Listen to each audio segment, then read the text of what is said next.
نحمدہ و نصلی علی رسولہ الکریم۔ بھائی دوستوں بزرگوں، دنیا کے اندر جتنے بھی انسان ہیں سارے کامیاب ہونے کے لیے محنتوں میں لگے ہوئے ہیں۔ کوئی آدمی بھی ناکامی کی محنت میں نہیں لگا۔ جس سے بھی پوچھو جس کام میں ہے، بھائی کیوں کر رہے ہو؟ کہتا ہے جی مجھے عزت چاہیے، مجھے روٹی چاہیے، مجھے خوشحالی چاہیے، میری بچوں کی تعلیم چاہیے، میری دنیا کی زندگی مجھے اچھی چاہیے۔ اس لیے اس محنت میں لگا ہوں کہ اس محنت کے کرنے سے مال ملے گا، اور مال سے چیزیں ملیں گی، اور چیزوں سے عزت ملے گی، کام بنے گے۔ یہ غلط یقین ہے انسانوں کا۔ عجیب بات ہے، اتنا عام یہ غلط یقین رواج میں ہو گیا ہے کہ جب ایسی بات کرتے ہیں تو سننے والے حیران ہوتے ہیں یہ کیا بات کر رہا ہے، کیونکہ مال سے کامیابی ملے گی، اور مال محنت سے ملے گا، اور مال سے چیزیں آئیں گی۔ یعنی بچپن سے یہی چیز دیکھی، یہی سنی، اور یہی سوچی، یہی سکھایا والدین نے، اساتذہ کرام نے، اسکولوں کالجوں میں جہاں پڑھے نا تو سب نے یہی سبق دیا، اور یہ سبق اتنا پکا ہو گیا ہے۔ یہ غلط سبق صحیح نہیں ہے، معذرت کے ساتھ عرض کر رہا ہوں۔ صحیح یقین تو یہ ہے لا الہ الا اللہ، لا کی تلوار چلا دو ساری مخلوق پر کہ اللہ سے ہوتا ہے، اللہ کے غیر سے نہیں ہوتا، کرنے والی ذات اللہ کی ہے، وحدہ لا شریک۔ اچھا، یہ جو بڑی بڑی چیزیں ہمیں اور آپ کو نظر آتی ہیں نا، آسمان نظر آتا ہے، کوئی بھی نہیں کہتا کہ میں نے بنایا ہے آسمان، کوئی نہیں کہتا فلاں حکومت نے بنایا، سب کہتے ہیں اللہ نے بنایا ہے۔ آسمان اللہ نے بنایا ہے، زمین اللہ نے بنائی ہے، بارشیں اللہ برساتے ہیں، کھیتیاں اللہ اگاتے ہیں۔ بڑے بڑے جو کام ہے نا، جہاں تک ہمارا ہاتھ نہیں پہنچتا، جس میں ہمارا دخل نہیں، کہتے ہیں یہ تو سب اللہ نے کیا ہے۔ اور چھوٹے چھوٹے کام جہاں ہمارا اول دخل ہے، بچوں کو میں پالتا ہوں، میرے بچوں کا میرے سوا کوئی نہیں، اور میری دکان چلانے والا میرے سوا کوئی نہیں۔ یعنی اگر میں نہیں ہوں گا تو دکان نہیں چلے گی، دکان نہیں چلے گی تو مال نہیں آئے گا، مال نہیں آئے گا تو گھر میں سودے نہیں آئیں گے، ضرورتیں پوری نہیں ہوں گی۔ چھوٹے چھوٹے کاموں میں ہم اپنے آپ کو بہت اہم سمجھتے ہیں۔ ایک دفعہ ایک علاقے میں ہم جماعت کے ساتھ گئے، مسجد میں بیٹھے ہوئے تھے، وہ ہمارے یہ جو سول افسر ہوتے ہیں ان کی کالونی تھی، سول لائن جسے کہتے ہیں۔ بیٹھے تھے صبح باہر مسجد میں، سردیوں کے دن تھے، تو چند بچے دوڑتے دوڑتے مسجد میں آ گئے۔ ہم نے انہیں اپنے پاس بلایا، ٹافی وغیرہ ان کو دی، پیار کیا، پوچھا کس کا بیٹا ہے، کیا کرتے ہیں؟ تو ایک نے کہا جی میں تو جج صاحب کا بیٹا ہوں۔ یار ابا تیرے کہاں ہیں؟ اس نے کہا جی آج چھٹی ہے، گھر میں ہے۔ اچھا بیٹا ان سے ملاقات کرا، کیونکہ ہمارے پاس کوئی رابر تھا نہیں ان سے ملاقات کرانے والا۔ تو اللہ نے اس چھوٹے بچے سے کام لیا، وہ دوڑتا ہوا اندر چلا گیا، بیٹھک کھول دی، ہمیں کہا آ جاؤ جی، ہم جا کے بیٹھ گئے۔ پھر اس نے ابا سے جا کے کہا کہ ابا جی مولوی آئے ہیں۔ اب ابا جی کیا کہے، جب مولوی مسجد میں آ ہی گئے تو اب کیا کہیں؟ ٹھیک ہے آ گئے، وہ بھی اندر سے اٹھ کے آ گئے، السلام علیکم، وعلیکم السلام، تعارف ہو گیا، کوئی دین ایمان کی بات کی۔ تو آدمی بہت اچھے تھے، کہنے لگے جی خدا آپ کا بھلا کرے، آپ بن بلائے آ گئے، مجھے آج پتا چلا میں ابا ہوں، ربا نہیں ہوں۔ سمجھ آئیے آپ کو بات کی؟ کہلاتا تو ابا ہے، سمجھتا اپنے آپ کو رب ہے۔ ان بچوں کا میرے سوا کوئی نہیں، لا حول ولا قوت الا باللہ، جس اللہ نے ان بچوں کو پیدا کیا ہے۔ کیوں جی؟ اللہ نے پیدا کیا ہے نا، اللہ کے سوا کوئی پیدا کرنے والا ہے؟ اللہ جل شانہ کی ذات عالی کے بہت سارے نام ہیں، بہت سارے نام ہیں۔ ایک ذاتی ہے اللہ، یہ اللہ کا ذاتی نام ہے، باقی سارے صفاتی نام ہیں۔ اس میں ایک نام خالق بھی ہے، بنانے والا۔ تو یہ جو کچھ چاہیے بنا ہوا ہے، آسمان بنا ہوا ہے، اللہ نے بنایا ہے، اللہ اس کا خالق ہے۔ اور زمین بنی ہوئی ہے، اللہ نے اس کو بنایا ہے۔ زمین کا خالق اللہ، زمین کا خالق اللہ، آسمان کا خالق اللہ۔ تو جو زمین و آسمان کے درمیان کی چیزیں ہیں یہ بھی ساری اللہ نے ہی بنائے ہیں۔ فرشتوں کو اللہ نے بنایا ہے، انسانوں کو اللہ نے بنایا ہے، ہماری ضروریات کا سارا سامان یہ اللہ نے پیدا کیا ہے۔ ہماری ضرورتیں بھی اللہ ہی نے پیدا فرمائی ہیں، ہمارے ساتھ لگائی ہیں، اور ان ضرورتوں کو یہ بھائی کدھر دیکھ رہے ہیں، یہ اینک والے پگڑی والے بھائی، آپ کی توجہ کدھر ہے؟ اللہ آپ حضرات کو جزائے خیر دے، میرے پلے کوئی شے نہیں ہے، آپ کے پلے اتنا ہی پڑے گا جتنی آپ کو طلب ہوگی، جتنا آپ دھیان سے سنیں گے۔ یہ سننے پر موقوف ہے کہ کوئی کیسے سنتا ہے۔ کان میں تو سب کی آواز پہنچتی ہے، لیکن دو کان اللہ نے دیے، ادھر سے سنی ادھر سے نکال دی۔ کہتا ہے تبلیغ میں تو میں بہت پرانا ہوں جی، حضرت جی کے زمانے میں میرا سے روزہ لگا تھا، کھڑا وہی کا وہی اب تک حضرت جی کے زمانے میں سے روزہ لگا تھا، کیونکہ نہیں سوچا نہیں سمجھا یار یہ کیا کہہ رہے ہیں، اور تو کرو بات کیا ہو رہی ہے۔ اللہ اکبر۔ پچھلے دنوں وہاں ملتان میں ایک ریٹائرڈ بڑے درجے کے پولیس افسر تھے، ان کے ہاں ہم گئے ملاقات کے لیے، دینی لحاظ سے نا، دعوت کے لیے، گشت کے لیے۔ تو باتیں ہوئیں، آخر پہ ہمارے ایک ساتھی نے کہا کہ جناب آپ ریٹائر ہو گئے ہیں، صحت ٹھیک ہے، وقت فارغ ہے، آپ ایسے کریں کہ روزانہ کچھ نہ کچھ وقت اللہ کے لیے فارغ کر لیا کریں، اللہ کے لیے۔ یہ ذہن میں رکھنا آپ بھی، آپ سارے یہاں کیوں بیٹھے ہو؟ اللہ کے لیے، نہیں تو اب نیت کر لو اللہ کے لیے۔ اللہ کے لیے کسی عمل کو کرنا اللہ پاک کے ہاں بہت اجر دلاتا ہے، بہت قیمت پاتا ہے۔ تو ان سے کہا کہ آپ روزانہ کم از کم ایک ملاقات کر لیا کرو، صبح نہا دھو کے نا اور گاڑی لے کے نکل گئے کسی دوست کے پاس، کسی رشتے دار کے پاس، کسی جاننے والے کے پاس، نہ جاننے کے والے کے پاس چلے گئے، جا کے اس سے بیٹھ کے اللہ اور اللہ کے رسول کی آخرت کی کوئی بات کر لی اللہ کے لیے۔ تو یکدم اس نے ایسے سارے اللہ کے لیے کہ ہاں جی اللہ کے لیے۔ کہتا ہے یہ تو آپ نے تسخیر کائنات کا نسخہ بتایا ہے، یہ تو حزب العظم ہے، یعنی ایسا کرنا ہے، اس کی تو دعائیں قبول ہوں گی اس آدمی کی۔ یعنی ایک نیا آدمی جس کی ساری زندگی اس دوسرے شعبے میں دوسری لائن میں گزری ہے، جب غور سے اس نے بات سنی تو اس کو سمجھ آ گئی کہ اللہ کے لیے قدم اٹھانا۔ کہتے ہیں جب ایک مسلمان کسی دوسرے مسلمان کو لیے ملاقات کے لیے قدم اٹھاتا ہے تو فرشتوں کے بھی ہاتھ اٹھتے ہیں دعا کے لیے، ادھر اس کے قدم اٹھتے ہیں، ادھر فرشتوں کے ہاتھ اٹھتے ہیں، الہی تو اسے اپنا قرب نصیب فرما، یہ اپنے مسلمان بھائی سے ملنے جا رہا ہے۔ اور فرشتے کہتے ہیں تیرا چلنا مبارک ہو، تو نے اپنا ٹھکانہ جنت میں بنا لیا۔ بتاؤ کتنی بڑی خوشخبری ہے، تو نے اپنا ٹھکانہ جنت میں بنا لیا ہے۔ تو یہ ملاقاتیں کرنا، یہ نقل و حرکت، گھر گھر جا کے ملنا اور دروازوں پر بیٹھ کر انتظار کرنا، بعض دفعہ کڑوی کسیلی بھی سننی پڑ جاتی ہے، اس کو سننا، اس کو برداشت کرنا اللہ کے لیے، تو یہ بندوں کو بہت سر بلند کرنے والا کام ہے، یہ دین کو لانے والی محنت ہے۔ اللہ پاک ہمیں اس کی توفیق عطا فرمائے۔ آج اگر کسی کو کہیں چلو یار فلاں صاحب سے مل کے آتے ہیں، وہ کہتا ہے کوئی کام ہے، کہتا ہے نا بھئی یہی کام ہے، اللہ کی طرف بلانا ہے۔ اچھا بہت عرصہ پہلے جب ہم لوگ نئے نئے آئے تھے تبلیغ میں، اس وقت تو لوگ کہتے تھے یہ بھی کوئی کام ہے، نعوذ باللہ من ذالک، یعنی یہ کام ہی نہیں ہے جس کے لیے خدا نے نبیوں کو بھیجا ہے۔ حال چلانا، کھیتی باڑی کرنا، گلیوں کی صفائی کرنا، سودے بیچنا، دکانوں پہ ریڑیاں لگانا، یہ تو کام ہے۔ اور جو کام نبیوں نے کیا ہے، نبیوں سے اللہ نے لیا ہے، اللہ نے بھیجا ہے نبیوں کو، جاؤ میرا یہ کام ہے یہ کرو۔ کیا کام ہے؟ اللہ کا تعارف کراؤ، اللہ ہے۔ حاجی عبد الوہاب صاحب بعض فرماتے تھے اللہ ہے، کہو اللہ ہے، آپ بھی کہو، اندر سے کہو، اندر سے اللہ ہے اور اکیلا ہے اور قادر مطلق ہے اور سب کچھ کرنے والا ہے۔ اس کو کچھ کرنے کے لیے کسی کی مدد کی، کسی کے مشورے کی ضرورت نہیں ہے کہ جی مشیروں نے مشورہ نہیں دیا اس لیے کام نہیں ہو سکا، مشیروں نے غلط مشورہ دے دیا نعوذ باللہ کام غلط ہو گیا، ایسا نہیں ہوتا۔ اس کے سارے کام صحیح ہوتے ہیں جو وہ کرتا ہے۔ کہتے ہیں نا بارش ہوئی، کسی نے کہا اس دفعہ تو بہت موقع پر بارش ہوئی ہے، تو غیب سے آواز آئی کہ ہمارا بے موقع کون سا کام تھا؟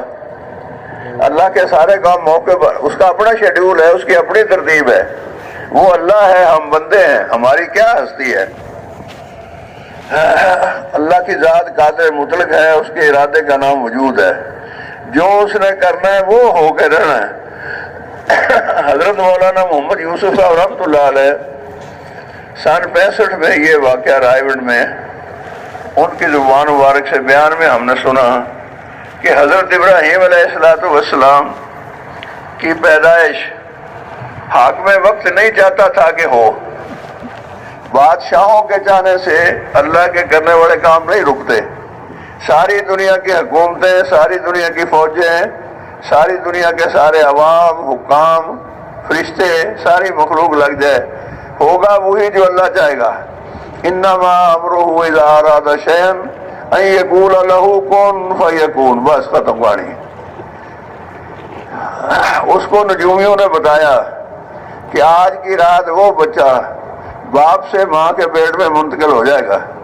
اس نے کہا یہ تو میں نہیں ہونے دوں گا، کہ تیرے شہر میں ہی ہو جائے گا۔ اس نے کہا بالکل نہیں ہوگا۔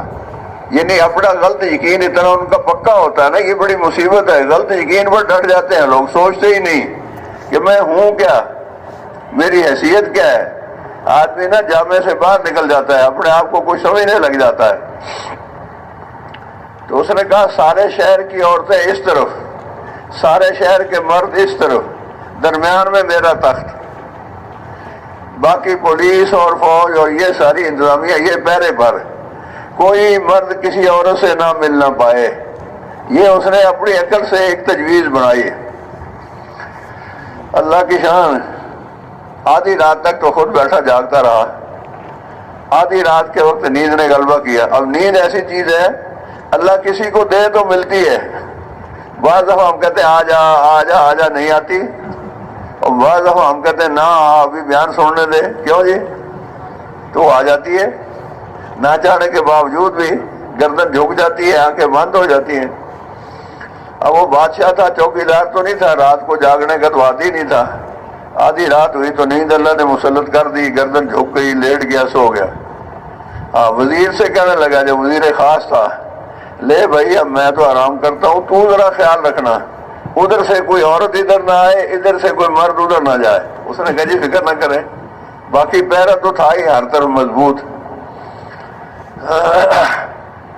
کل ہم ایک شہر میں تھے، وہاں کچھ نوجوان لڑکے اس طرح مجمع کی تصویریں بنا رہے تھے موبائل سے، تو میں نے ایک ساتھی سے کہا بھائی ان بچوں کو منع کرو، ہمارے ہاں اس تصویروں وغیرہ کی اجازت نہیں ہے۔ تو اس نے کہا یہ پہرے والے کھڑے تو ہیں۔ میں نے کہا یہ تو پہرے کے لیے کھڑے ہیں، ان کو تو پتہ ہی نہیں کیا ہو رہا کیا نہیں ہو رہا۔ ہم ایسے ہی کھڑے ہوتے ہیں نا ٹوٹل پورا کرنے کے لیے۔ اگر آدمی فکر مند ہو کے کھڑا ہو کہ بھائی کس لیے کھڑا کیا گیا مجھے، تو پہرے دار تو سارے وہی تھے نا۔ اب اللہ کی شان وزیر صاحب وہاں بیٹھے ہیں، ادھر سے وزیر صاحب کی اہلیہ آ گئی، اب دونوں ملے، اور تخت کے نیچے یہ الفاظ میں نے خود سنے مولانا محمد یوسف صاحب رحمۃ، اوپر وہ سویا ہوا ہے اور نیچے وہ کام جو ہونا تھا وہ ہو رہا ہے۔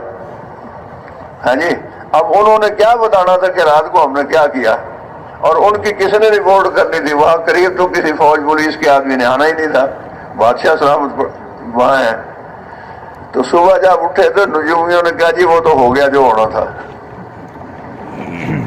یہ کیسے ہو گیا؟ بڑی حیرانی کی بات ہے۔ اس نے کہا بس یہ ہو گیا، کیسے ہو گیا یہ ہمیں نہیں پتا، اللہ کے کاموں کا ہمیں کیا پتا، بارش کیسے برستی ہے، کھیتیاں کیسے اگتی ہیں، یہ تو اللہ کا اپنا نظام ہے۔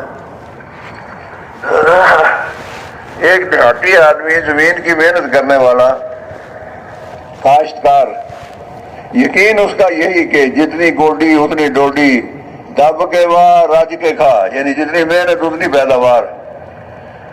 تو یہ تبلیغ والا گیا ہے، اس نے کہا بھی اللہ سے ہوتا ہے، اللہ کھیتیاں اگاتے ہیں۔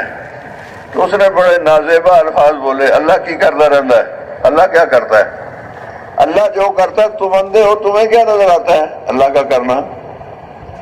اس نے کہا جی ہم محنت کرتے ہیں، اعلیٰ درجے کا بیج ڈالتے ہیں، اعلیٰ درجے کی کھاد ڈالتے ہیں، وقت پر پانی دیتے ہیں، گوڈی دیتے ہیں، یہ کرتے ہیں وہ کرتے ہیں، یہ فصلیں ایسے نہیں لہلاتی۔ اب وہ تبلیغ والا اس کو کیا کہے، واپس آ گیا۔ اللہ کی شان، وہ علاقہ تھا مکی کی کاشت کا، مکی کی فصل ہوتی تھی بہت اچھی، بہت اعلیٰ۔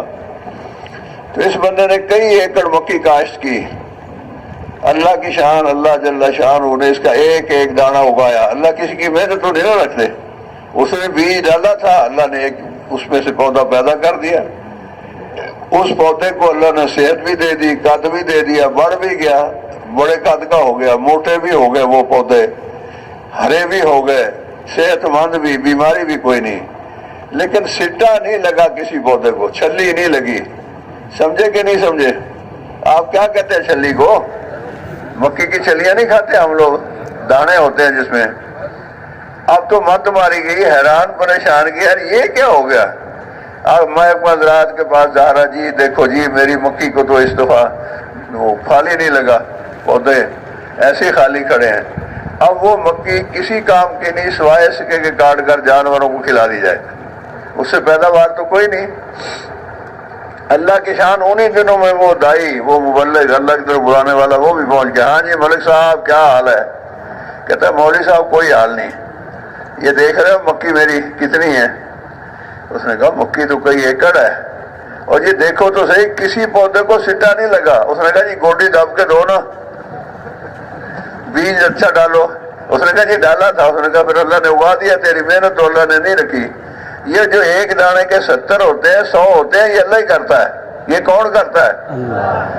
اللہ کے سوا کوئی نہیں کر سکتا۔ میں یہ عرض کر رہا تھا کہ جہاں تو ہے ہمارا عمل دخل، وہ تو میں ہی میں، کیوں جی؟ دکان میری، میں دکان کا، میں چلاتا ہوں، میں کماتا ہوں، میں لا کے دیتا ہوں۔ عجیب انسان بیچارہ، مخلوق عجیب ہے۔ جب جوان ہوتا ہے تو ان بچوں کا میرے سوا کوئی نہیں، اور جب بوڑھا ہو جاتا ہے، بیٹے جوان ہو جاتے ہیں، کہتا ہے میرا ان کے سوا کوئی نہیں۔ وہی بچے جن کا یہ تھا سب کچھ کرنے والا ہے جی، اب محتاج ہو گیا تو اب وہ اس کا سب کو جی اللہ کا شکر ہے، 2 بیٹے نوکری کرتے ہیں، ایک ریڑھی لگاتا ہے، ایسے ہی ہے نا، بڑی زندگی گزر رہی ہے۔ یعنی اللہ کی طرف تو دھیان جاتا ہی نہیں۔ حاجی صاحب رحمۃ اللہ علیہ نے ایک دفعہ فرمایا، شاید وہ مستورات میں بیان تھا، اس نے کہا کہ عورت کی شادی ہو جاتی ہے نا تو میاں کو دھونس دیتی رہتی ہے، دھڑکے دیتی رہتی ہے، میں چلی جاؤں گی میکے، میرے میکے جیتے رہیں، میرے بھائی جیتے رہیں۔ یعنی میاں کو اصل نہیں سمجھتی، میکوں کو ہی اصل سمجھتی ہے، چلی جاؤں گی بھائیوں کے پاس، بھائی کو ٹیلی فون کروں گی آ کے لے جائے گا۔ تو وہ بیچارہ ڈرتا رہتا ہے کہیں سچ مچ نہ ٹیلی فون کر دے۔ اچھا پھر بچے ہو جاتے ہیں، بھائیوں کا پیچھا چھوڑتی کہ نہیں میرے بچے میرے جوان ہو جائیں گے، مجھے سنبھال لیں گے، مجھے تیری کوئی ضرورت نہیں۔ جب بچے جوان ہو جاتے ہیں اور وہ پوچھتے نہیں ماں کو نہ باپ کو، پھر کہتی ہے میرے سردہ سائیں بوڑھا یہی جیتا رہے۔ اب جب کچھ کرنے کے قابل نہیں تو اب اس کی زندگی کی دعائیں ہیں۔ اللہ کی طرف دھیان جاتا ہی نہیں۔ حاجی صاحب نے یہ فرمایا، پہلے میکوں کی طرف دھیان ہے، پھر بچوں کی طرف دھیان ہے، پھر مرتے وقت بڑے میاں کی طرف دھیان ہے۔ بھئی دھیان اللہ کی طرف جائے، ہر آن ہر گھڑی ہر مسئلے میں، مسئلہ آسان ہو یا مشکل۔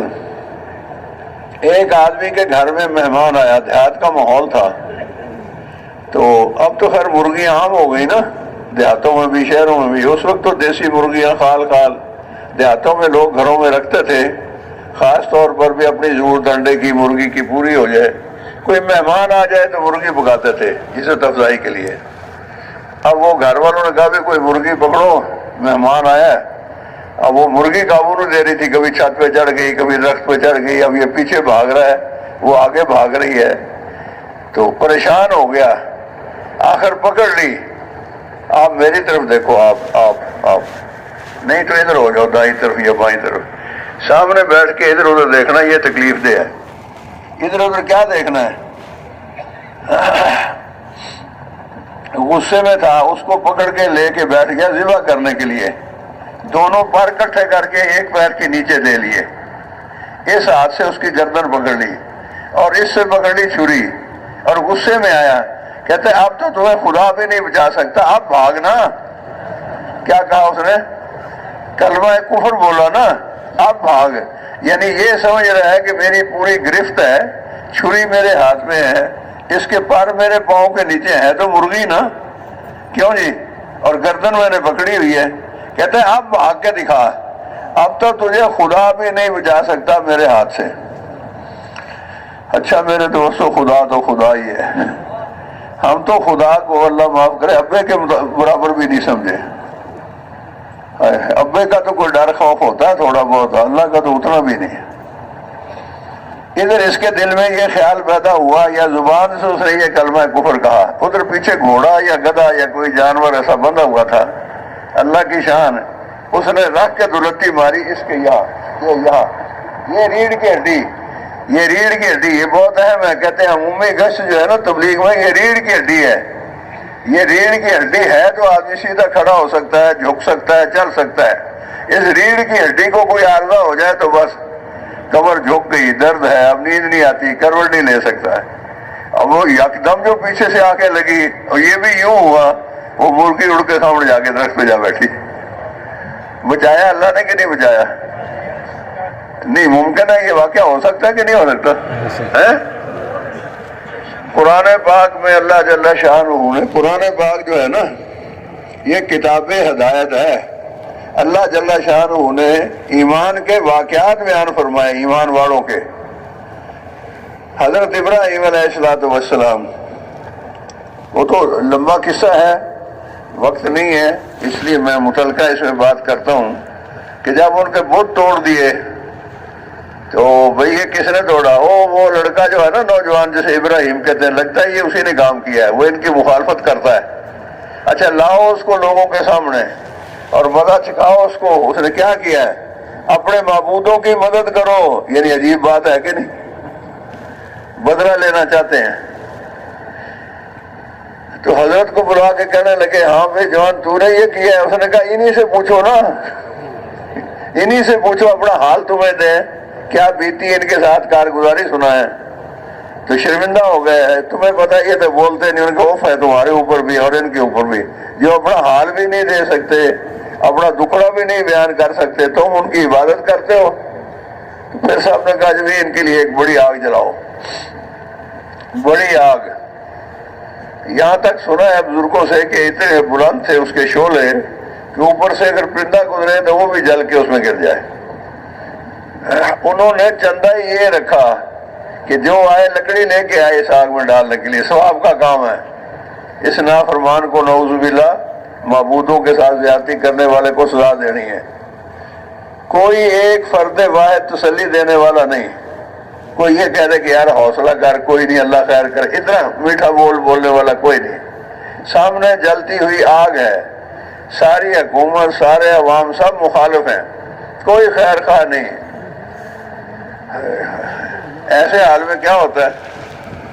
ہمارے جیسے تو ویسے ایسا منظر دیکھ کے مر جائیں، یار اس آگ میں ڈالیں گے، کیوں نہیں ہے کہ نہیں، کہاں برداشت کر سکے۔ وہ تھے ایمان والے، طبیعت پر کوئی خوف نہیں، کوئی ہاتھ پیر ڈھیلے نہیں ہوئے، کوئی پسینہ نہیں آیا، کوئی پریشانی نہیں، اطمینان، اطمینان۔ ایمان والے کو اللہ کی ذات پر پورا اطمینان ہوتا ہے کہ وہی ہوگا جو منظور خدا ہوگا۔ فرشتے آ گئے، اور فرشتے آ گئے اللہ میاں سے اجازت لے کر، اللہ نے ان کی تشکیل نہیں کی، اللہ نے نہیں بھیجا۔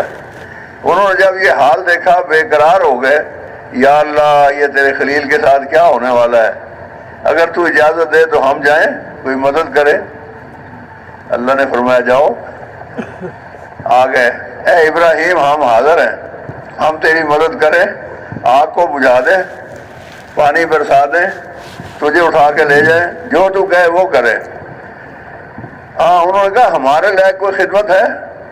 یہ تو میری زبان سے کچھ اور الفاظ نکل گئے، مطلب وہاں تو یہی ہے کہ تمہیں کوئی ہم سے حاجت ہے، ہم تمہارے کسی کام آ سکتے ہیں؟ تو انہوں نے کہا حاجت تو ہے مگر تم سے نہیں ہے۔ کیوں جی؟ حاجت تو ہے، اللہ سے ہے بھائی، کہہ رہے ہیں ایسے ہی ہوگا۔ تو پھر اللہ نے کیا کیا؟ بارش تو نہیں برسائی۔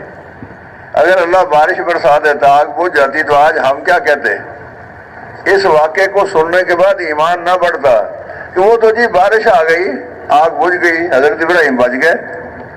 وہ تو جی آندھی آ گئی، ہوا تیز چلی، آگ کو اڑا کر کے لے گئی۔ کیوں جی؟ اللہ کی طرف ہمارا دھیان نہ جاتا ہے۔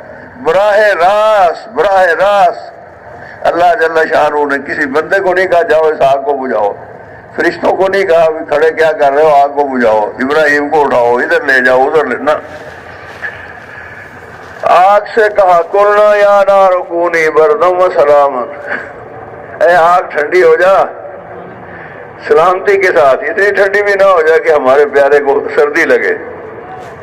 اچھا وہ صرف ٹھنڈی نہیں ہوئی، کہتے ہیں گلزار بن گئی، گلزار۔ ہندوستان کے ایک بزرگ بیان فرما رہے تھے مکہ مکرمہ میں، انہوں نے کہا کہ جس درخت کی لکڑی اس میں ڈالی تھی وہی درخت بن گیا بوائے پھل کے، اور پانی کا چشمہ بھی اللہ نے جاری کر دیا۔ اور معاذ اللہ نہیں کہتے ایسے موقع پر، یہ تو خیر کی بات ہے۔ بہرحال سبق نہ بلاؤ میرا، مہربانی آپ کی، کچا سبق ہے میرا۔ تو اگر اللہ کسی مخلوق سے کام لیتا قادر مطلقہ لے سکتا تھا، لیکن نہیں، براہ راست آگ جو ہے نا اس کے اندر، اس کو کس نے پیدا کیا ہے؟ اس کے اندر جلانے کی طاقت کس نے رکھی ہے؟ اور یہ پکانے کی طاقت کس نے رکھی ہے؟ یہ ہماری خادم ہے، ہماری خدمت کرتی ہے، لیکن کبھی اللہ کا امر آ جاتا ہے تو پھر بہت کچھ جلا کے بھی رکھ دیتی ہے۔ کئی سال پہلے آپ کو یاد ہوگا مینا میں ایک آگ لگی تھی، کئی سال پہلے، 20 سال سے میرے خیال زیادہ ہو گئے۔ کتنے حاجی اس میں شہید ہو گئے، کتنے خیمے جل گئے، ہوتے رہتے ہیں یہ واقعات۔ ایسے ہی پانی ہمارا خادم ہے، پانی سے ہی سارے جانوروں کی زندگی ہے، پانی سے، درختوں کی بھی، پودوں کی بھی، انسانوں کی بھی۔ وَجَعَلْنَا مِنَ الْمَاءِ كُلَّ شَيْءٍ حَيٍّ، پانی کی وجہ سے ہم لوگوں کو اس طرح زندگی عطا فرماتے ہیں، زندہ رکھتے ہیں۔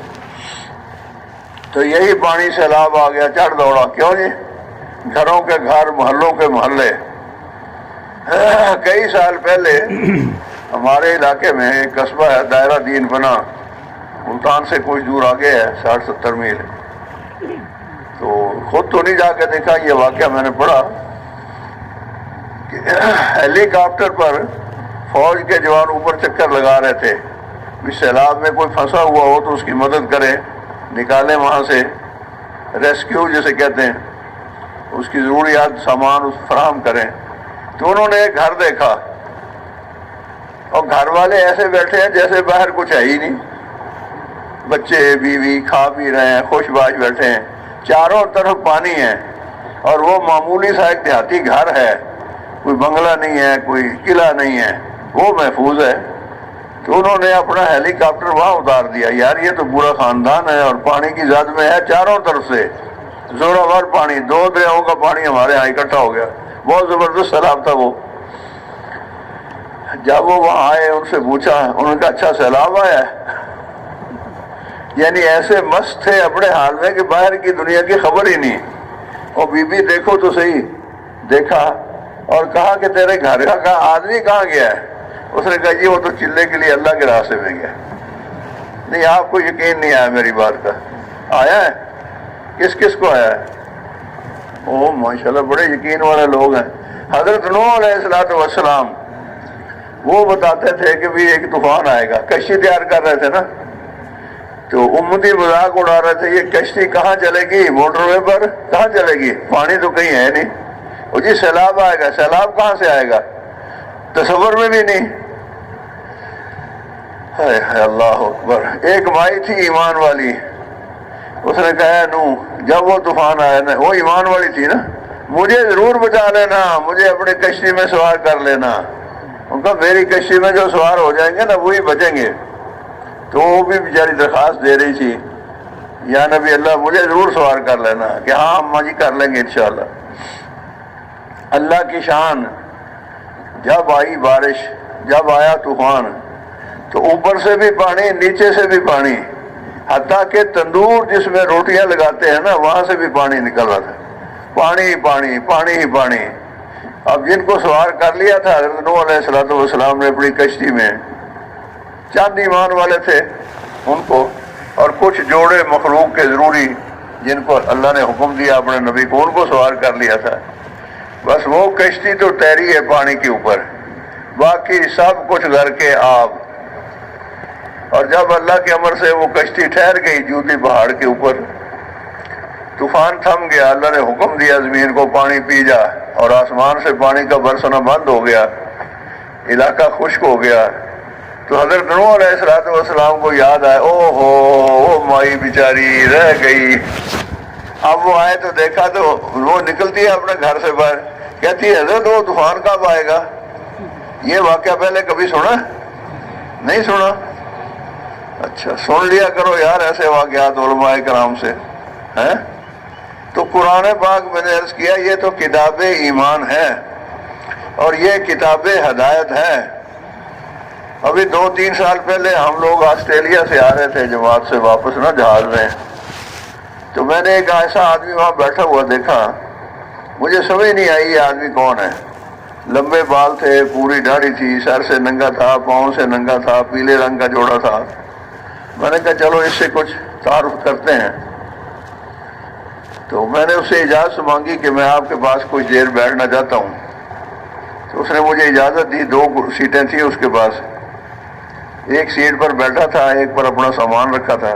سامان اس نے اٹھا لیا، مجھے خوش آمدید کہا، میں بیٹھ گیا۔ اس نے کہا میں تو سوچ رہا تھا کہ یہ بندہ کون ہے، مسلمان ہم سے نہیں ملتے، اگر یہ مسلمان ہے تو مجھ سے کیوں ملتا ہے؟ مسلمان نہیں ملتے، اور مجھے شرم آ رہی تھی کہ مسلمان تو مسلمان سے نہیں ملتے، ہے نا ایسے ہی۔ اب میں تفصیل میں نہیں جاتا، یہ بڑے ہیں وہ چھوٹے ہیں، یہ ان کی مسجد ہے وہ ان کی مسجد ہے، ان کے پیچھے نہیں ہوتی ان کے پیچھے ہوتی، پڑے ہیں نا اس جھگڑے میں مسلمان۔ تو غیر مسلم سے کیا ملیں گے مسلمان؟ غیر مسلموں کے اسلام میں آنے میں رکاوٹ غیر مسلم نہیں ہے، مسلمان ہے۔ اگر ہم وہ سلوک کریں غیر مسلموں کے ساتھ جو ہمارے دین نے ہمیں بتایا ہے تو سارے اسلام میں آ جائیں گے۔ تو ہمارے بزرگ ہیں مولانا احمد بٹلہ صاحب رائے گنج میں، وہ ادھر ساتھ سیٹ پر بیٹھے ہوئے قرآن پڑھ رہے تھے، تو وہ مجھے کہتا ہے کہ یہ آپ کے ساتھی ہیں؟ میں نے کہا یہ قرآن پڑھ رہے ہیں؟ میں نے کہا ہاں قرآن پڑھ رہے ہیں۔ تم قرآن جانتے ہو؟ کہنے لگا گرو جی قرآن کوئی تمہاری کتاب ہے؟ کتاب انسانیت ہے یہ تو، اس میں تمہارے لیے تو اللہ نے کچھ حکم دیے ہیں مسلمانوں کے لیے، ایمان والوں کے لیے، باقی خطاب تو ہم سے ہے۔ یا ایھا الناس اعبدوا ربکم الذی خلقکم، اے لوگوں اپنے اس رب کی عبادت کرو جس نے تمہیں پیدا کیا ہے۔ میں نے کہا دیکھو، کہتا ہے جو قرآن نہیں جانتا وہ انسان ہے، وہ مجھے کہہ رہا ہے جو قرآن نہیں جانتا وہ انسان ہے۔ میں نے کبھی کمال ہے، ہم تو کہتے ہیں پکا مسلمان بھی ہے قرآن بھی نہیں جانتا، کیوں جی ایسے ہے نا، قرآن کو جاننے کی کوشش ہی نہیں کی، علماء سے نعوذ باللہ تعلق ہی نہیں رکھا، ہاں جی، اپنی جی چاہی اپنی خواہشات کی اتباع جو جی میں آئی۔ ہماری برادری کا طریقہ یہ ہے، ہمارے رسم و رواج یہ ہیں، ہم نے تو دین بنا لیا رسم و رواج کو، ہم نے دین بنا لیا اپنی برادری کے طور طریقوں کو، ہمارے ہاں تو یہ ہوتا ہے ہمارے ہاں تو یہ ہوتا ہے۔ بھئی ہمارے نبی نے ہمیں زندگی گزارنے کا کیا طریقہ بتایا، ہمارے پروردگار نے ہمیں کون سا راستہ دیا ہے؟ تو میرے دوست بزرگوں ہمارے دین کا نام ہے اسلام، اس میں ہے سلامتی، اس لیے حکم ہے بھی سلام کرو، سلام کرو، السلام علیکم السلام علیکم۔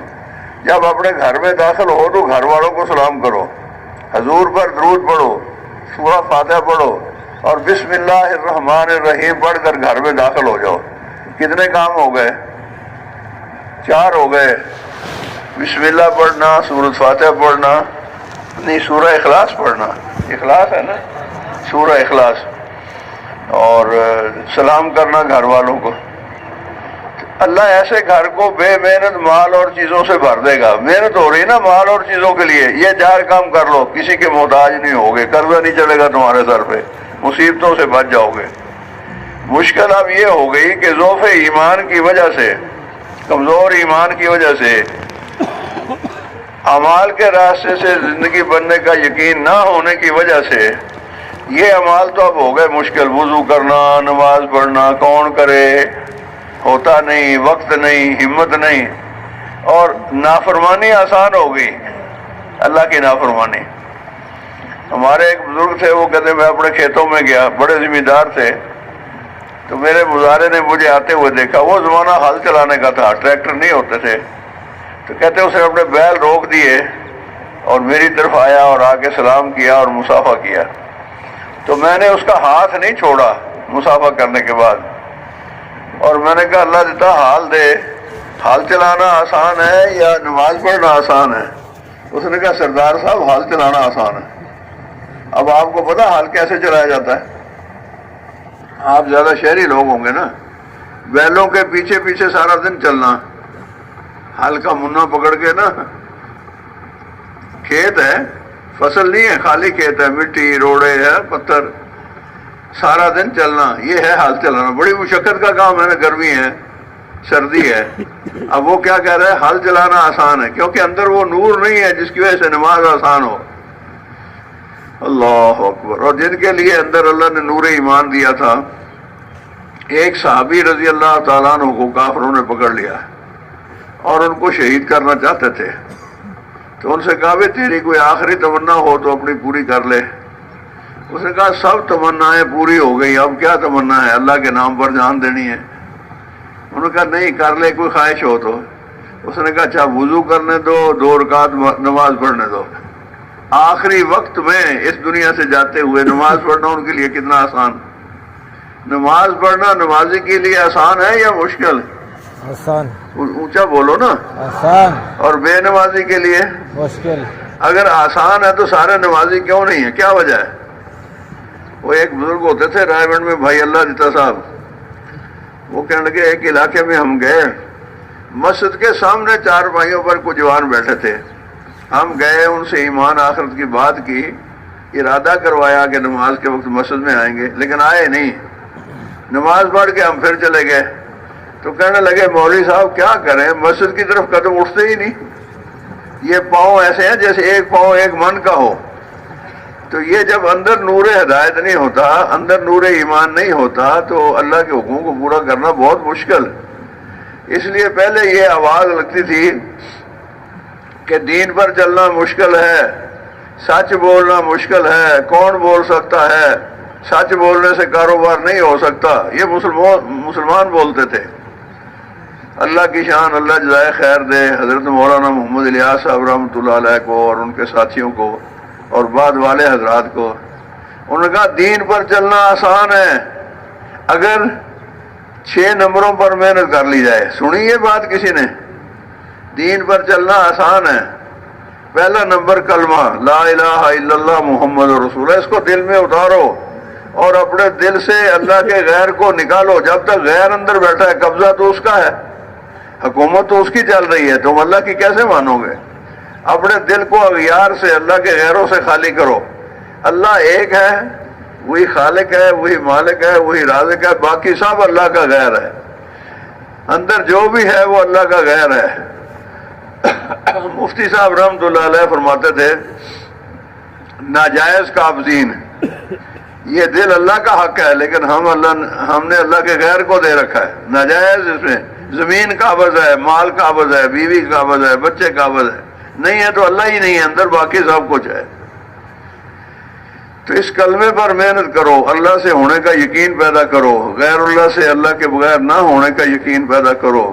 اللہ کے ہاتھ میں دنیا اور آخرت کی ساری کامیابیاں ہیں، اور اللہ وہ اعمال مصطفیٰ صلی اللہ علیہ وسلم کی برکت سے کامیابیاں عطا فرماتے ہیں۔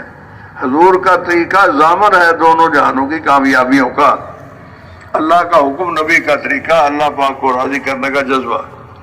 یہ اس سبق کو پکا کرو، جتنا یہ مضبوط ہوگا اتنا دین پر چلنا آسان، نماز پڑھنا آسان، روزہ رکھنا آسان، حج کرنا آسان، سچ بولنا آسان، پورا تولنا آسان۔ ایمان کی برکت سے اللہ سارے نیک عمل آسان کر دیا۔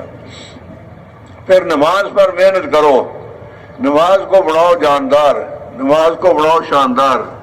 سجدے میں سر ڈال دو تو سجدے سے سر اٹھانے کو جی نہ چاہے، نماز میں دل لگے، نماز میں دل لگے۔ نماز مومن کا معراج ہے، کفر اور اسلام میں فرق کرنے والی چیز صرف نماز ہے۔ نماز پر محنت کرو، اپنی نماز کو جاندار شاندار بناؤ، باقیوں کو نمازی بناؤ۔ یہ نمازی بنانا ہمارے آپ کے نصاب میں ہے کہ نہیں؟ کیوں جی؟ تو مسجدوں میں محنت ہوتی ہوگی لوگوں کو نمازی بنانے کی۔ اچھا، لوگوں کو نمازی بنانا بظاہر کچھ مشکل ہے، اگر ان کو تبلیغی بنا دیں، اللہ کے راستے میں نکالے تو نمازی تو آسانی سے بن جائیں گے۔ کیوں جی، کیا خیال ہے؟ تو بہرحال پہلا نمبر کلمے کا، دوسرا نماز کا، تیسرا کون سا ہے؟ تیسرا ہے علم و ذکر، علماء سے تعلق رکھو، مسائل پوچھ پوچھ کے زندگی گزارو۔ جہالت کی وجہ سے آدمی بہت ساری غلطیاں کر بیٹھتا ہے۔ قرآن پاک کی تلاوت کرو، حضور صلی اللہ علیہ وسلم پر درود پڑھو، اپنے گناہوں پر استغفار کرو، اور مسنون دعائیں جو حضور نے موقع بہ موقع پڑھی ہیں ان کو پڑھو۔ ان دعاؤں کی برکت سے آدمی غفلت سے بچ جائے گا۔ ہر عمل کے لیے دعا ہے، کھانے سے پہلے دعا، کھانے کے بعد دعا، مسجد میں داخلے کی دعا، مسجد سے خارجے کی دعا، کیوں نہیں ہے نا، سفر کی دعا، حضر کی دعا، سونے کی دعا، اٹھنے کی دعا۔ اگر آدمی اس کی مشق کر لے اور اس کا عادی ہو جائے تو غفلت سے بچ جائے گا، انشاءاللہ ذاکرین میں شمار ہو جائے گا۔ اور لوگوں کے ساتھ معاملات اچھے کرو، جس کا جو حق ہے اس سے زیادہ اس کو دو۔ اپنا حق قربان کرو، اپنے حق کی فکر نہ کرو، دوسرے کا حق ادا کرو، والدین کی خدمت کرو۔ تیرا باپ جنت کا دروازہ ہے، تیرا جی چاہے تو اس کو اپنے لیے کھلا رکھ یا پھر نافرمانی کر کے بند کر دے۔ اور ماں کے قدموں کے نیچے جنت ہے۔ ماں باپ کے ساتھ سلوک، اولاد کے ساتھ، بیوی کے ساتھ اچھا سلوک بہت ضروری ہے۔ یہ کریں گے تو سب ہمارے معاون بن جائیں گے۔ ایک دفعہ مولانا سعید خان صاحب رحمۃ اللہ علیہ نے مجمع سے پوچھا، بھائی تمہارے دشمن کتنے ہیں؟ لوگوں نے کہا جی 2۔ اے بڑے بولے ہو، اپنے دشمنوں کو بھی نہیں جانتے۔ 5 دشمن ہیں تمہارے، کتنے؟ اب ہم حیران ہو گئے، ہم نے تو کبھی 5 نہیں سنے تھے۔ پھر انہوں نے حدیث پڑھی، وہ جو تیرے پہلو میں رات گزارتی ہے وہ تیری دشمن ہے۔ بہت ساری غلطیاں آدمی بیوی کے کہنے سے کرتا ہے۔ پھر فرمایا تیری اولاد اور تیری برادری، اور ایک اور پتہ نہیں کون سا فرمایا، کوئی رشتہ دار برادری میں آ گئے۔ پھر اس کی وضاحت فرمائی، پھر فرمایا کہ گھر جا کے آج بیوی سے نہ کہنا کہ ذرا پرے ہو کے لیٹ، مجھے تو آج پتہ چلا تو میری دشمن ہے۔ یہ بعد والے جو تینوں دشمن ہیں نا، پہلے 2 تو ہیں نفس اور شیطان، یہ تو کبھی تمہارے دوست نہیں بنیں گے، لیکن یہ بعد والے تینوں اگر تم محنت کر لو، تمہاری بیوی، تمہارے بچے، تمہارے رشتہ دار، یہ سب تمہارے دوست بن جائیں گے، معاون بن جائیں گے۔ بچے آپ کے تبلیغ کے کام میں مددگار ہوں گے، آپ کے لیے صدقہ جاریہ ہوں گے۔ بیوی آپ کی معاون بنے گی، بہت ساتھ دے گی۔ بیوی کے بغیر اگر وہ ساتھ نہیں دیا اس نے تو کام پورا نہیں ہو سکتا۔ تو آپ میں سے کس کس نے اپنے گھر والوں کو وقت لگوایا؟ اونچے ہاتھ کھڑے کرو نا۔ ماشاءاللہ کافی ساتھیوں نے لگوایا۔ یہ گھر والیوں کے بھی ذمے ہے یہ تبلیغ کا کام، وہ بھی حضور کی امتی ہیں، ایسے ہی ہے نا، اللہ نے ان کو پیدا کیا ہے، وہ مسلمان ہیں، ان سے بھی پوچھا جائے گا۔ تو چوتھا نمبر ہے اکرام مسلم، اور انسانوں کے ساتھ اچھا سلوک کرنا۔ حاجی صاحب رحمۃ اللہ علیہ فرماتے تھے بھی آپس میں نا ایک دوسرے سے محبت کیا کرو، انسانوں سے محبت کیا کرو۔ کسی نے کہا جی غیر مسلموں سے بھی؟ فرمایا نہیں، غیر مسلموں سے محبت نہیں ہے، ترس ہے، ہمدردی ہے، خیر خواہی ہے، وہ جہنم میں نہ جائے۔ ان کو بھی پانی پلاؤ، ان کو بھی کھانا کھلاؤ، ان کو بھی کوشش کرو اللہ کرے دین کی طرف آ جائیں۔ اور 5واں عمل یہ ہے کہ جو کچھ کرنا ہے اللہ کے لیے کرنا ہے، جو کچھ کرنا ہے۔ کھانے کی دعا کیا ہے؟ سونے کی دعا کیا ہے؟ نماز کے لیے کیا ہے؟ ان صلاتی و نسکی و محیای و مماتی للہ رب العالمین۔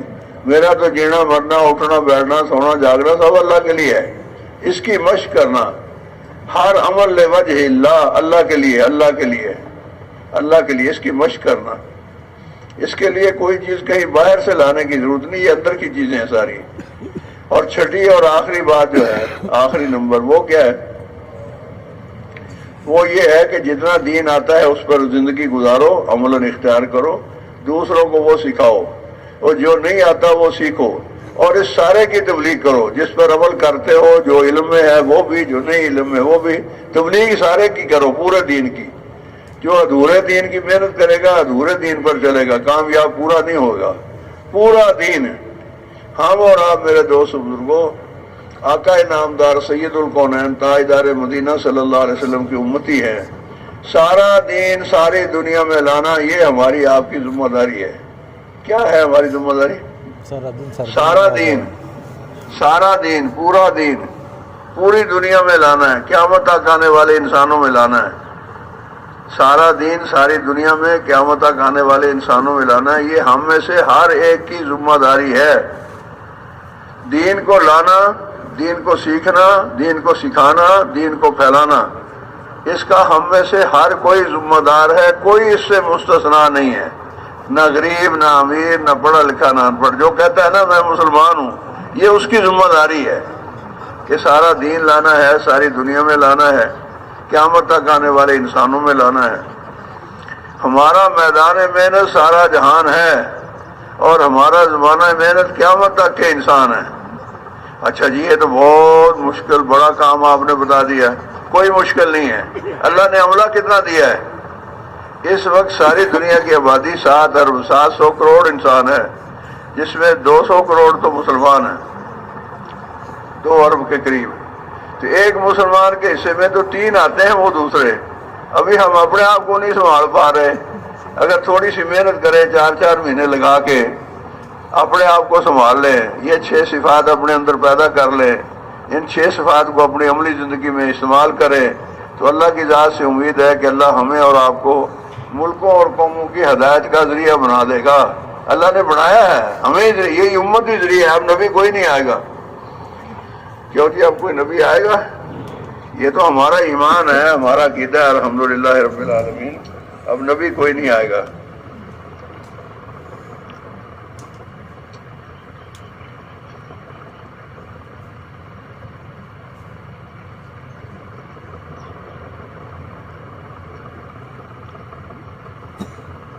حضور صلی اللہ علیہ وسلم سے پہلے جتنے بھی انبیاء علیہم الصلوۃ والسلام اللہ جل شان انہیں مبعوث فرمائے، ہر کوئی اپنی قوم کے لیے، اپنے قبیلے کے لیے، اپنے علاقے کے لیے اور اپنے زمانے کے لیے، کسی خاص پیشے والوں کے لیے، یعنی مخصوص تھا ان کا کام کا میدان، اس قوم میں کرنا ہے، اس علاقے میں کرنا ہے، اتنا عرصہ کرنا ہے۔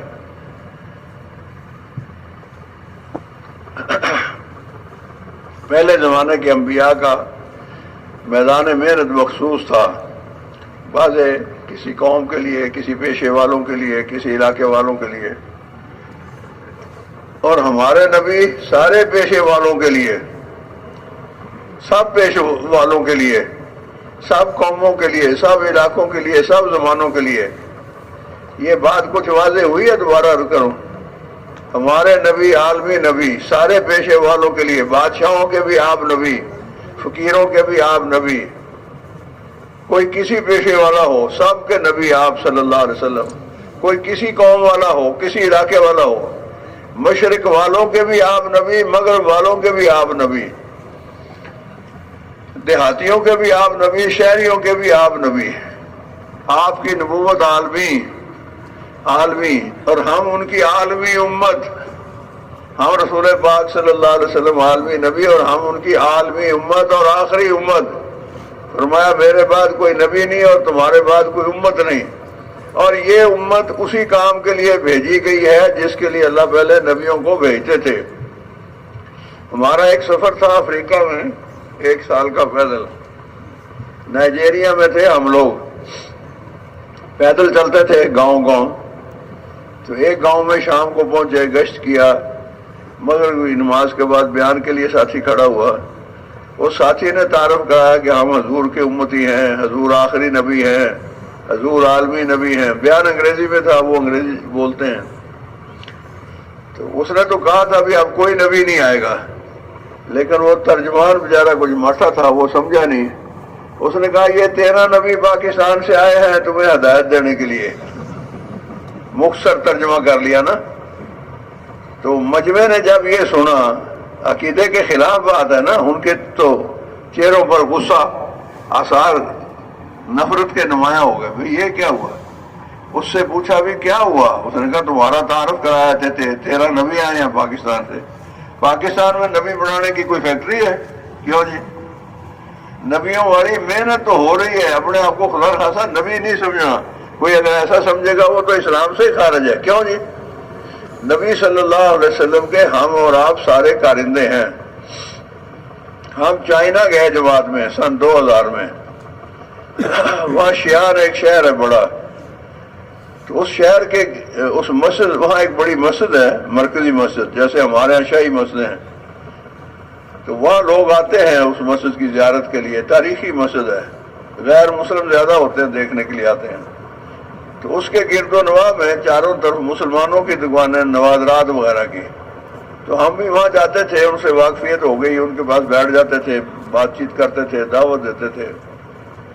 تو ایک دن ایک دکاندار کے پاس ہم بیٹھے تھے، اس نے چائے منگا لی، چائے پی رہے تھے، تو ایک غیر ملکی وہ وہاں آ گیا، بیگ سا اٹھایا ہوا تھا، اجازت لی اس نے، ہم نے کہا بھی آ جاؤ، اندر آ گیا، چائے کی پیالی بھی پیش کر دی۔ اس نے کہا کہ تم مسلمان ہو؟ ہم نے کہا جی ہم مسلمان ہیں۔ میں نے تم سے ایک سوال کرنا ہے۔ اور یار ہم سوال جواب نہیں کرتے، تبلیغ والے ہیں، مشکل ہے نا، نہیں آتے ہم سوال جواب، اس میں نہیں الجھنا چاہیے، ہمارا تو دین ہے، موٹی موٹی باتیں ہیں، اس میں کون سا ایج پیج ہے، کون سا فلسفہ ہے، کون سا سوال و جواب ہے۔ خیر اس نے کہا نہیں ضروری سوال ہے۔ اچھا بھائی پوچھ لے کہ تم یہ کہتے ہو کہ اللہ مہربان ہے، رحمان ہے، رحیم ہے، بھئی یہ ہم کہتے نہیں، یہ تو ہمارا عقیدہ ہے، مانتے ہیں ہم اللہ، ہماری تو ہر بات بسم اللہ الرحمن الرحیم سے شروع ہوتی ہے، یہ تو ٹھیک بات ہے۔ اس نے کہا نبیوں کا بھیجنا یہ اللہ کی رحمت ہے نا؟ بے شک یہ اللہ کی بہت بڑی رحمت ہے، انبیاء کا آنا انسانیت پر بہت بڑا رحم ہے، بہت بڑی مہربانی ہے۔ اچھا پھر تم یہ بھی کہتے ہو کہ اب نبی کوئی نہیں آئے گا؟ کیا اللہ اس مخلوق سے ناراض ہو گیا جو اب نبیوں کو بھیجنا، مہربانی کرنا بند کر دیا ہے؟ مہربان ہے تو نبیوں کو بھیجتا رہے نا۔ یا تو یہ کہو کہ بھی انسانوں کو سب کو ہدایت ہو گئی ہے، سارے نیک ہو گئے ہیں، اب نبی کی ضرورت نہیں رہی، ایسا تو ہے نہیں، لوگ تو گمراہ بہت ہیں، دنیا تو بھری پڑی ہے، اور خدا نے نبی بھیجنے بند کر دیے، تو تمہاری اس بات میں کوئی جوڑ نہیں۔ یا تو یہ کہو کہ اللہ مہربان نہیں ہے، اب ناراض ہو گیا، مہربانی چھوڑ دی ہے، اس لیے نبی بھیجنا چھوڑ دیے ہیں، یا یہ کہو کہ مہربان ہے نبی بھیج رہا ہے۔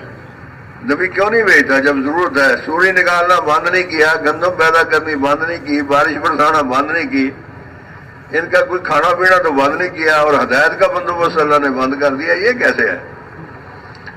تو میرے ساتھی تھے، پروفیسر تھے کالج میں، اللہ ان کے درجات بلند کرے، آپ کے ہم نام تھے عبدالرؤف قاضی، تو انہوں نے کہا بھائی اللہ بہت راضی ہو گیا اس امت سے، بہت خوش ہو گیا، یہ اللہ کے محبوب کی امت ہے۔ اللہ نے کہا تم سب نبیوں والا کام کرو۔ نبی تو اکا دکا ہی آئیں گے نا، سارے تو نبی نہیں ہو سکتے۔ اس امت کے ہر فرد کو، ہر مرد کو اللہ جل شانہ نے یہ ذمہ داری دے دی ہے کہ اب نبیوں والا کام کریں گے۔ تو ہم پاکستان سے آئے ہیں اسی کام کے لیے، اللہ کا شکر ہے ہم یہ کام کرتے ہیں۔ نبیوں کا نہ آنا اس کمی کو یہ امت پورا کرے گی، یہ امت نبیوں کی جانشین ہے، قائم مقام ہے۔ جب اس کو کہا تو اس نے اپنا بیگ اٹھایا، کندھے پہ رکھا، اوکے ہو گیا۔ تو یہ بات اس نے کیوں کہی کہ اس کو مسلمان کام کرتے ہوئے نظر نہیں آئے، اس لیے اس نے کہا نبی تو آنا چاہیے، نبی کا آنا تو ضروری ہے، آنا ضروری ہے، تو اس کے لیے اتنی بڑی امت اللہ نے بھیج دی۔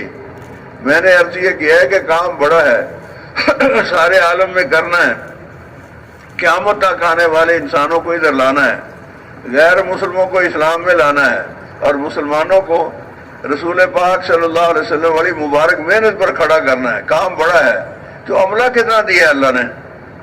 بولو عملہ کتنا؟ سب مسلمان اس کام کے کرنے والے ہیں نا۔ تو امت کے ایک ایک فرد کو، ہر عورت کو، ہر مرد کو ہم حضور والی محنت پر کھڑا کریں، ترغیب دے کے، فضائل سنا کے، جذبہ بنا کے کہ بھائی مقصد حیات یہ ہے، زندگی کا مقصد یہ ہے، مدار نجات یہ ہے، نجات اس پر موقوف ہے۔ کل قیامت کے دن اللہ جل شانہ پوچھیں گے میرے دین کے لیے کیا کر کے آئے ہو؟ کچھ کیا ہوگا؟ کیوں جی؟ اللہ کرے گا رحم، بات بن جائے گی۔ اور اسی طرح جی چاہیوں پہ اور دنیا داریوں میں اور ان عارضی موت سے پہلے کی مصروفیتوں میں زندگی گزار کے چلے گئے تو کیا بنے گا وہاں؟ یہ لمحہ فکریہ ہے کہ نہیں؟ کیوں جی بات واضح ہوئی، سمجھ آئی؟ کس کس کو آئی؟ سب کو آئی۔ تو پھر میری اس بات کا مطلب کیا ہے؟ اس کام کو ہم اور آپ سارے اپنا کام بنائیں، اس کام کو ہم اور آپ سارے اپنا کام بنائیں۔ اپنا کام سمجھتے ہیں؟ ایک آدمی گھر آیا، جس چیز کو آدمی اپنی سمجھتا ہے نا اس کا بڑا خیال ہوتا ہے، اپنا، میری سائیکل، میری کار، میرا گھر، اپنا کہتا ہے نا میرا دین میری زمین ہے نا، جس چیز کے ساتھ میرا میری لگ جائے وہ اس سے تو تعلق ہوتا ہے بڑا۔ ایک آدمی باہر سے گھر آیا، گھر کے سامنے کوڑے کا ڈھیر تھا، اس پر ایک مری ہوئی مرغی پڑی تھی، اس نے دیکھ کے منہ پھیر لیا، کیا کہنا تھا اس کو؟ گھر آ گیا، اندر آیا تو چھوٹا بیٹا رو رہا تھا، بیوی سے پوچھا بھی اس کو کیا ہوا، یہ کیوں رو رہا ہے؟ اس نے کہا اس کی مرغی مر گئی۔ او ہو، اچھا وہ جو باہر پڑی ہے اپنی ہے؟ اب واپس جا رہا دیکھنے کے لیے کہ شاید کوئی جان باقی ہو، اپنی کا پتہ چلا نا، نہیں سمجھ آئی۔ اپنا بیٹا، او جی ایک لڑکا گم ہو گیا، جی لڑکے گم ہوتے رہتے ہیں، انہوں نے کہا جی آپ ہی کا گم ہو گیا، آپ رونا شروع کرے گا کہ نہیں؟ تو دین کو اور دین کی محنت کو اگر ہم اپنا بنا لیں گے پھر تو بے نمازی کو دیکھ کر آہ نکلے گی، ہائے ہائے بھائی نماز نہیں پڑھتا، ہائے بھائی کیسے روزہ رہ گیا، ہائے، پھر تو ہائے ہائے ہوگی، درد ہوگا نا اندر۔ اور جب تک اپنا نہیں بنایا، کیوں جی دین کے ساتھ کچھ بھی ہوتا رہے، تو اس لیے کہتے ہیں بھی اس محنت کو اپنی محنت بناؤ، یہ ہمارا مقصد حیات ہے، یہ ہمارا مدار نجات ہے۔ اس کائنات کے بنانے والے نے ہمیں اور آپ کو پیدا ہی اس کام کے لیے کیا ہے، اور جو کچھ اللہ پاک نے ہمیں آپ کو دیا ہے سب اس کام کے لیے دیا ہے۔ یہ سڑکیں، یہ جہاز، یہ موٹریں، یہ نعمتیں، یہ کھانا، یہ پینا، یہ گندم، یہ چنے، یہ فصلیں، یہ بہاریں، یہ دالیں، یہ کس کے لیے ہے؟ کافروں کی وجہ سے نہیں ہے، یہ تو سارے آپ کے لنگر پر وہ کھا رہے ہیں۔ جب تک ایک آدمی بھی اس دنیا میں اللہ اللہ کہنے والا موجود ہے، اللہ جل شانہ اس دنیا کو باقی رکھیں گے۔ دنیا کی بقا کا راز ہے اللہ اللہ، جب ایک بھی اللہ اللہ کہنے والا نہیں ہوگا اللہ اس دنیا کو باقی نہیں رکھیں گے۔ یہ خدا نخواستہ کوئی سمجھ رہا ہے کہ یہ نعمتیں تو جی ان کو مل رہی ہیں، ان کی وجہ نہ، آپ کے دسترخوان پر وہ کھا رہے ہیں، آپ کی برکت سے ان کو مل رہا ہے، اور آپ کو مل رہا ہے دین اور دین کی محنت کی برکت سے، اللہ کے نام کی برکت سے۔ اللہ کا نام بھی شاندار، نام بھی برکت والا، وَتَبَارَكَ اسْمُكَ، اللہ کا نام ہی برکت والا، اللہ کا کام بھی برکت والا، اللہ پاک کی طرف سے ملنے والا انعام بھی زبردست، نبیوں والی محنت۔ تو اس کے لیے آپ سب بھائیوں سے یہ گزارش ہے کہ بھی ہم اور آپ سارے اس مجلس میں دو کام تو کر لیں۔ ایک تو یہ کہ یا اللہ دین کی محنت کے بارے میں پہلے ہم سے بہت غفلت ہوئی ہے، اس کام کو تو بہت پہلے ہمیں اپنا بڑھانا چاہیے تھا، جب تو نے ہمارا بڑھا دیا تو ہم نے کیوں نہیں اس کو اپنا بڑھایا؟ یہ ہماری غلطی ہے، اللہ ہم توبہ کرتے ہیں تو ہمیں معاف کر دے۔ کیوں جی یہ کرنے کا کام ہے، کون کون کرتا ہے؟ بولو نا زبان سے بھی، اے اللہ ہماری غلطی ہے، اس کام کو پہلے اپنا بڑھانا چاہیے تھا، دل و جان اس کو دینا چاہیے تھا، اس کو اپنا کام سمجھ کر اس پر وقت لگانا تھا، جان لگانی تھی، بھول ہو گئی، کوتاہی ہو گئی، کمی ہو گئی۔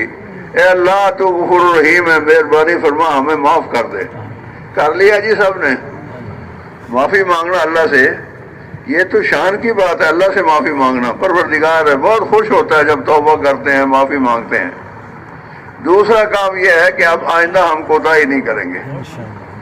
دوسرا کام کیا ہے؟ پہلے جو ہو گئی تو معاف کر دے، آئندہ ہم اس کام کو اپنا کام بنائیں گے۔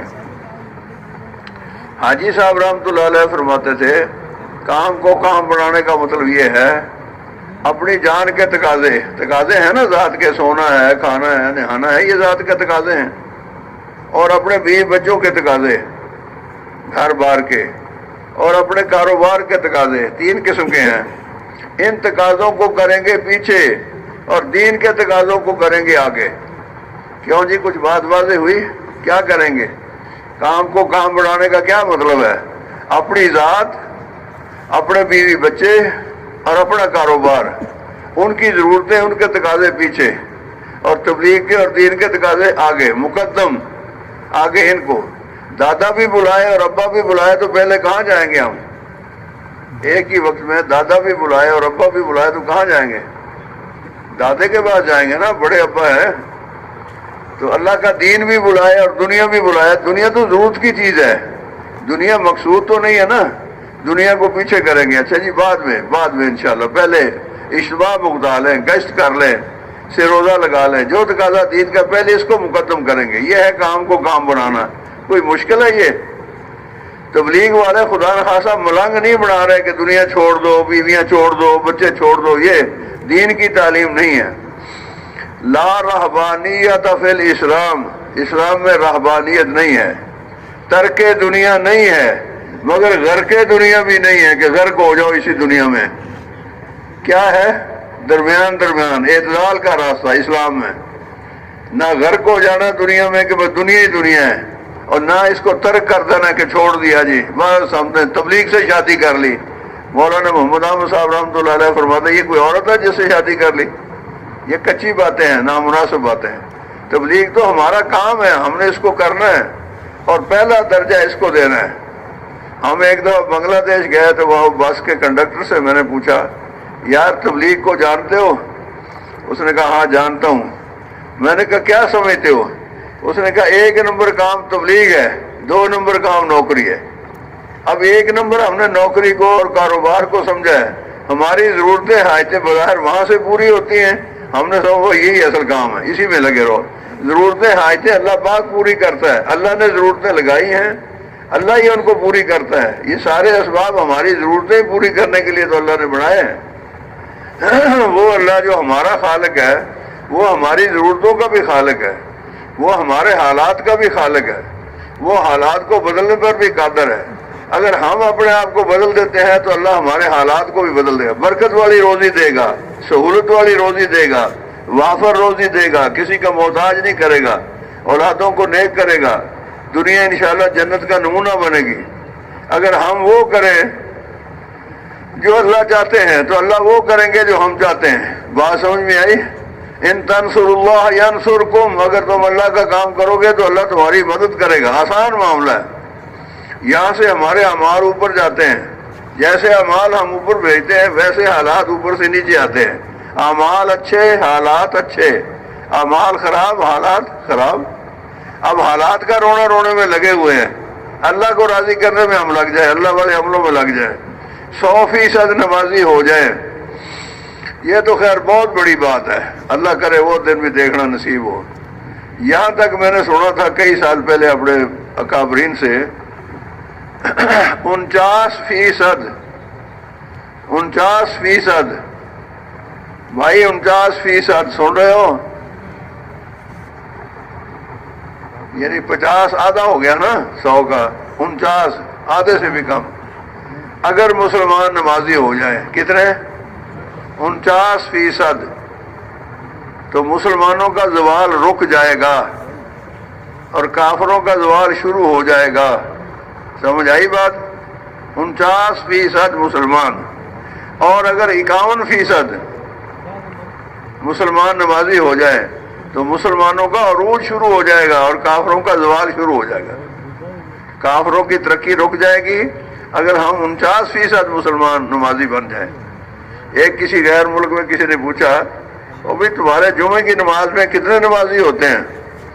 انہوں نے کہا جمعے کی نماز میں تو ہماری مسجد بھری ہوتی ہے، بہت نمازی ہوتے ہیں، اور اگلے دن صبح فجر کی نماز میں کتنے ہوتے ہیں؟ اس نے کہا 7 آدمی ہوتے ہیں۔ اس نے کہا پھر ہمیں تمہارے اسلام سے کوئی ڈر نہیں۔ آپ سمجھے نہیں میری بات؟ اگر تمہارا یہ چلن ہے جس اللہ نے جمعہ فرض کیا ہے اس کے لیے تو 500 نمازی آ گیا، اور جس نے فجر فرض کی ہے اس کے لیے 7 نمازی آئے اسی محلے میں سے، تو یہ چلن ناراض نہ ہونا ٹھیک نہیں ہے۔ حاجی صاحب رحمۃ اللہ علیہ فرماتے تھے کہ بے نمازی جو ہے یہ تو بم ہے، بم ہر گھر کے اندر موجود ہے، پھٹے گا تو سارے گھر کو لے ڈوبے گا، محلے والوں کا بھی نقصان کرے گا۔ تو اس لیے آپ یہ ارادہ کرو، مقامی کام بھی کرنا ہے۔ مقامی کام 5 اعمال پتہ ہے نا؟ 5 اعمال کون کون سے ہیں؟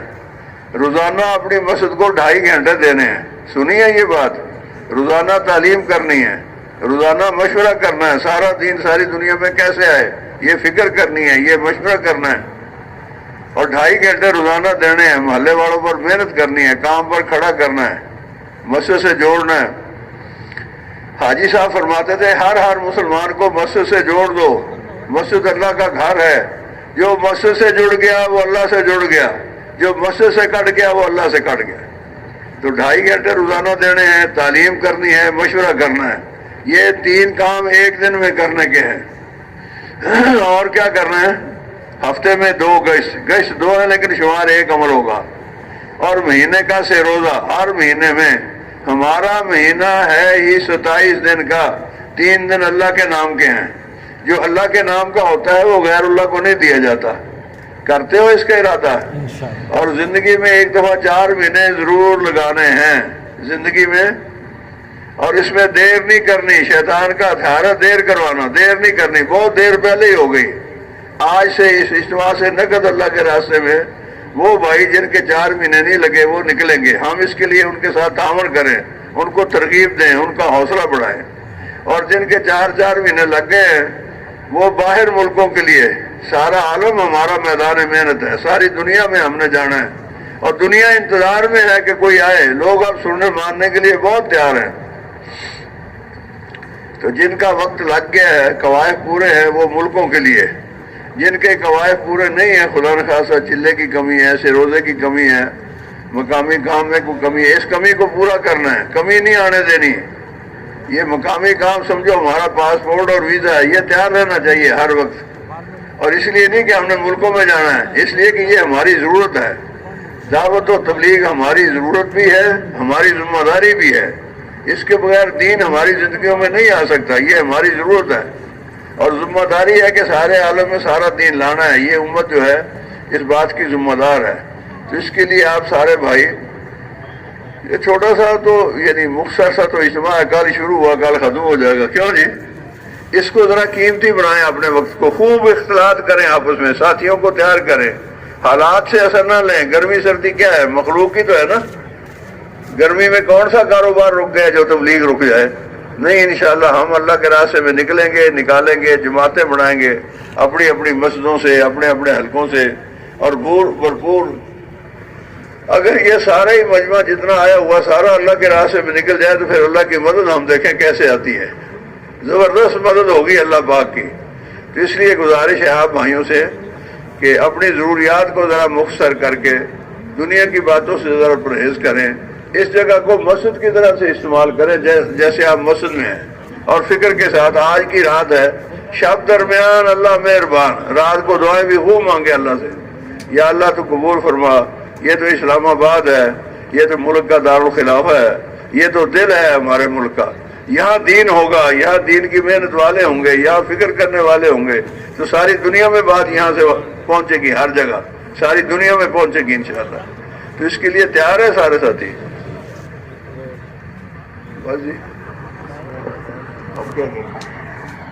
ماشاء اللہ جی، جو ساتھی چلے 4 مہینے کے لیے نقد تیار ہیں ان سے تو گزارش ہے کہ پیچھے جو ہے مشرق کی طرف، مشرق شمال کی طرف جہاں یہ فلیٹ بنے وہاں تشکیل کی جگہ ہے، وہاں وہ تشریف لے جائیں۔